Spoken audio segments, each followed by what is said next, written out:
দুদিন স্থগিতের পর আজ রাত থেকে আবারও বাংলাদেশ সিঙ্গাপুর ম্যাচের টিকিট বিক্রির কার্যক্রম শুরুর আশা করছেন বাফুফের সভাপতি তাবিত আওয়াল। শনিবার রাতে টিকিট বিক্রি শুরুর কয়েক ঘন্টার মধ্যেই সাইবার আক্রমণের শিকার হয় বাফুফের অনলাইন টিকিটিং পার্টনার টিকিফাই। কালোবাজারি ঠেকাতে দ্রুত কার্যক্রম স্থগিত করা হয়। স্টেডিয়ামে 18,000-এর বেশি দর্শক ধারণ ক্ষমতা রয়েছে। এই ঈদে জামা জুতো অ্যাক্সেসরিজের ডিসকাউন্ট।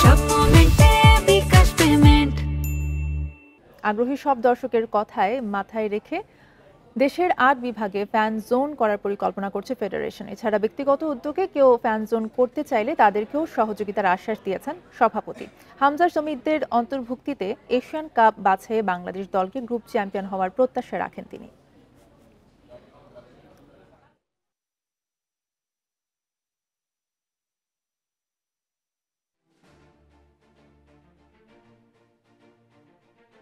সাধারণ ফ্যান, লয়াল ফ্যান যেন টিকিটটা নিজের হাতে নিতে পারে, কারো ব্রোকার বা কারো মাধ্যমে নয়।